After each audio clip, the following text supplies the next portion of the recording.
বিগত দিনে আমরা যেভাবে মাঠে দেখেছি, আপনাদের পাশে দেখেছি, সকালে হামলা হচ্ছে, বিকেলে আমরা আবার রাজু ভাস্কর দাঁড়িয়েছি, আমরা আমরা জেলে গিয়েছি, জেল থেকে বের হয়ে আবার আপনাদের পাশে দাঁড়িয়েছি। আমরা কমিটমেন্ট দিচ্ছি আগামী দিনে আপনাদের সে আস্থা থেকে আমরা হয়ে উঠবো। প্রিয় বন্ধুরা, আপনারা জানেন যে ঢাকা বিশ্ববিদ্যালয়ের দুটো বিষয় থেকে নারী শিক্ষার্থীরা অযাচিত হয়রানির শিকার হয় ক্যাম্পাসের মধ্যে, নারী শিক্ষার্থীরা মোরাল পরিস্থিতির শিকার হয় ক্যাম্পাসের মধ্যে।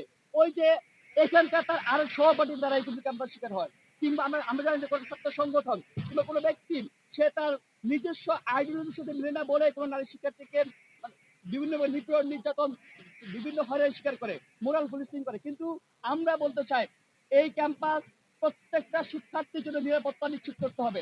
সেই নিরাপত্তা নিশ্চিত যদি আমরা নির্বাচিত হই, সেই জায়গা থেকে আমরা বলতে চাই আমরা বিরুদ্ধে সোচ্চার ছিলাম যে কারোকে কোনোভাবে ট্যাগিং করে কোনোভাবে নিজস্ব আইডিওলজি কারণে চাপিয়ে দেওয়ার যে মানসিকতা, আমরা সেটা আইনসি করতে চাই। প্রত্যেকটা নারী শিক্ষার্থীকে নিরাপত্তা নিশ্চিত করতে চাই, সেই জায়গায় আমরা আইনসি করতে চাই। আপনার একটা বিষয় দেখেন এই ক্যাম্পাস, এই বিশ্ববিদ্যালয় আপনি দেখেন শিক্ষার্থীর কোনো প্রতিনিধিত্ব নাই, শিক্ষার্থীর কোনো প্ল্যাটফর্ম নাই।